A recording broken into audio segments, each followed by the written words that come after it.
39,700 plus hectares affected. And 26,335 individual farmers. Kung nasabi natin na napaaga itong pagkatapos, no, ibig sabihin wala pong nawala na cropping season ngayon. Wala po. Makukomplete natin yung wet and dry po. Actually, sabi ko nga sa mga kasama ko, in every crisis lies the seed of opportunity. Ano? Ang opportunity po dito ngayon, makikita ng mga kababayan natin na kahit pala February ka magtanim o March, okay pa rin pala. Dahil dati po, pag nagtanim kami ng December, di ba? December, isipin niyo po noon Yes. December kami magtanim o November. Aani kami ng April, March, April. Di ba, wala na tayong patubig noon from April to July na, no? June, July. So during the summer, nakatiwang lang yung bukid. So dapat nagtatanim tayo kasi maaraw eh. So, nagkakrak na yung mga lupa natin. Kaya pag patubig namin ulit, maraming nagkakasta na tubig po yan eh. Kaya, ito po ngayon, of course may mga challenges pagka nag-double. Hindi namin po sinasabing 3 croppings tayo in a year. Ang sinasabi lang naman namin po is that double dry tayo. Para ma-attain natin kaagad yung 2 minimum na cropping intensity. Mahalaga po yung cropping intensity dahil ito yung number of times mo na pwedeng taniman yung lupa mo sa isang taon. So isipin mo, kaya lang bumababa yung cropping intensity natin, tinatamaan ng bagyo. So imbes na makaani ka ng 100, yun, ang naani mo na lang kalahati o kaya 80. Ganun ang nangyayari. So meron tayong computation kung ilang cubic meters ng palay dapat yung mawawala pero na-save because of the early construction this cycle. For 40,000 times ilang bang kuha natin? 303 metric tons sir yung mawawala. 303 Metric tons. million metric tons. Supposedly, no po. Pero na-save natin yon. Isipin niyo po, 40,000 hectares times 5 tons na lang. Di ba? So yun po ang nasave natin. Instead, kung na-late namin pong natapos ito, sigurado tatamaan ng bagyo yung tanim ng mga farmers natin.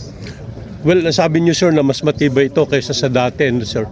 Kaya lang, di ba, naapura. Yung konting pagtiyak pa lang din po kung pwede yung integrity talaga nitong structure, ano ba kakaiba sa materialis dito, ano yung inintroduce nating bago, bakit mas mabilis na ginawa pero mas matibay sabi niyo. Okay po. Ito po kasi 'di ba dumaan na yung tubig sa ilalim, ano po? Opo. Ang ginawa namin, nilagyan namin ng sipal magkabilaan, tapos nilagyan namin ng I-beam para saluhin po yung itong struktura na ito. May nakasalo na po dito eh. Tapos ito po, itong tinatayuan natin ngayon, kung napansin niyo, yan po yung siphon eh. So nilagyan po namin siya ng expansion bolts ito, nilagyan namin ng bakal tapos binuhusan ulit. Ito yung dugtungan niya eh, ano? So pati doon sa ilalim, balot na balot po ito. So masasabi po namin na mas patibay ito ngayon kaysa doon sa dati. Dahil bukod doon sa salon niya ngayon, may mga seat piles pa sa magkabilaan, may collar pa sa Sir, what about po yung sinasabi niyo pong reinforcement po dun sa mga luma? Ganito rin po ba yung gagawin niyo? Ito naman sa luma, dahil hindi pa naman may scout, ang lalagyan lang naman namin yung nasa kabila. Kasi nga, siyempre, titingnan din namin yung pundo namin kung ano yung kabila. So, yung kabila, lagyan namin ng seat pile para pagdating ng tubig dito, hindi niya ang kinakatakutan namin yung may score ang tubig. Kasi hindi naman ito, biruin mo yung bigat ng tubig na dumadaan dito. Hindi naman ito kagaya ng tulay. Ito ay nakadesign na nakapatong lang sa lupa ito eh. Kaya pagka umilalim ang tubig, nakabitin na, mababali po talaga ito. So kaya namin lalagyan ng sipal doon para hindi papasok ang tubig sa ilalim. Last day sir, nakikipag-usap kayo sa grupo ng mga magsasaka. Dito lang, kausap niyo sila. Meron pa po bang ibang concern na napag-usapan kayo ngayon? Well, sa tubig, wala naman. Kaya lang siyempre, of course, ang kailangan ko lang silang i-convince doon sa gusto natin na maging double dry cropping sana yung itong. Kasi alam nyo, ang pagsasaka po kasi isang kultura yan. Yes. Pag nakasanayan nila, mahirap yung basta baguhin yan. Kaya pakiusap ko rin sa DA kanina, dito yung si Sir Art. Sir Art, kayo po ang Regional Technical Director for RTD.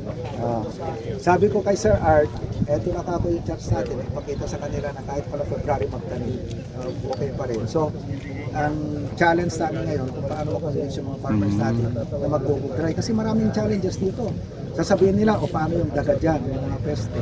Ganon. So, kailangan natin ang expertise ng DA, tulong ng DA para ma-determine din natin ano bang variety ang tugma dito, pagkag nag-double dry ka.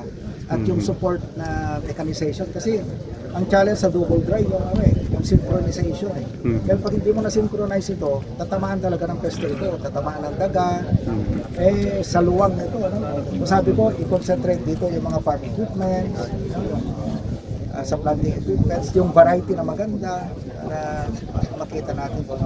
Dahil ang sabi ko naman sa ating mga farmers, yung dating gawin nila na magtanim tuwing July, sigurado darating ang bagyo Wala kami magagawang paraan sa bagyo Pero kung ang darating lang yung mga peste, mga daga, pwede namin remedyohan yun.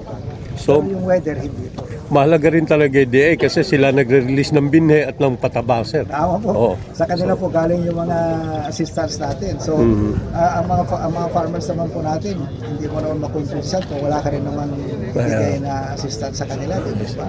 So, kailangan po talaga rito, ang laging bili ng presidente po sa amin sa Kiko at saka iba pang national government agencies, magtulungan, yung convergence, magbayanihan, para yung gusto ng ating Pangulo na matulungan yung ating mga farmers, mas maramdaman po nila Kasi pag nagtulungan kami, mas may economies of scale siya ramdam talaga nila Pero kung niya lang, mahina. Pero pag nandiyan ang DA, kasama nga namin dito, DSWD, DOLE, ganyan para ramdam ng mga farmers natin yung tulong. Talagang, tandaan natin, food security po ang number 1